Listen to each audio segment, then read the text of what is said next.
Well, we're looking for then these are the sort of the leaders, right? And they slow it down from about 400 miles an hour to about 200, and then we actually get rid of them, and now we have the four main chutes, and that is what we're looking for.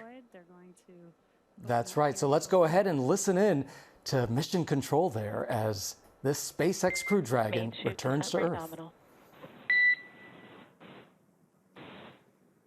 And we do have confirmation and a visual view. Dragon copies. 1,000 meters. 1,000 meters. And we copy 1,000 meters.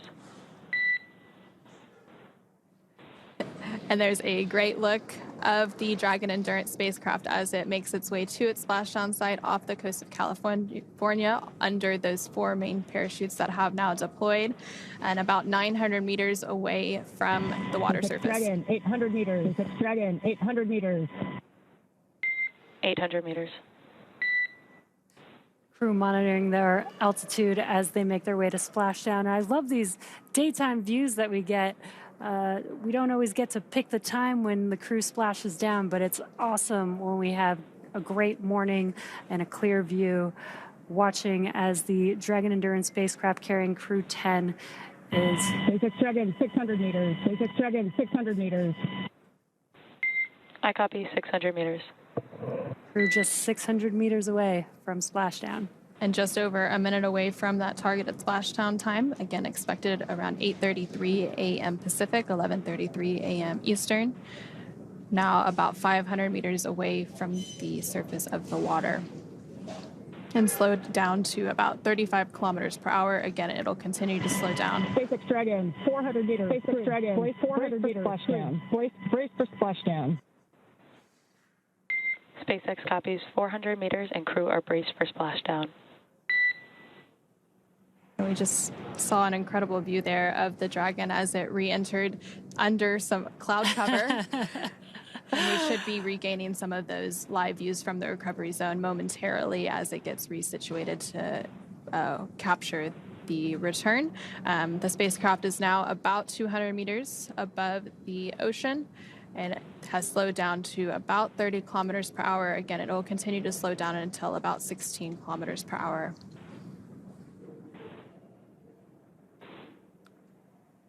And there we can see another live look of the Dragon Endurance spacecraft carrying Crew-10 back home to Earth following their 5-month mission, moments away from splashdown.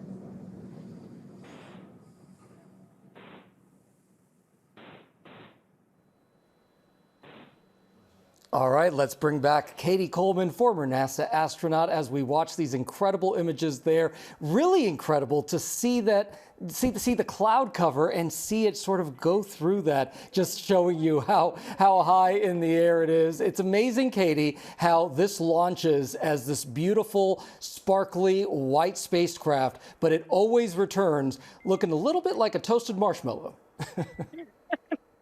Like it's done its job. That's right. What are you thinking right now as you see these images right here? Well, it's certainly what it felt like for me to land in Kazakhstan, coming back from the space station. But listening. Successfully splashed down, and Dragon Endurance has now returned home. Okay, there it is. So there's the live image right there of Dragon Endurance as it sits of the Crew Dragon just floating there off the coast of San Diego, waiting for the recovery ship to meet it and get the crew safely out of the vehicle. What's going through your mind, Cady? You were just telling me that you were thinking back to when you landed in Kazakhstan. You know, and like launching, I think it's harder for people to watch, other people to watch, than it is for you to do, because you're monitoring everything. You heard Anne McLean reporting. But it is just this, like, you're counting down to when you are certainly not in space anymore. And I almost just wanted to be able to freeze it right there and not land. Well, quite literally, you have the weight of gravity on you. You do, and you feel it as you get closer and closer to the ground. You know, one of the things that's so fascinating, Cady, is that I've often asked you what your favorite moment, favorite experience in space was, and you've told me time and again, it's sleep. Sleep in space is spectacular.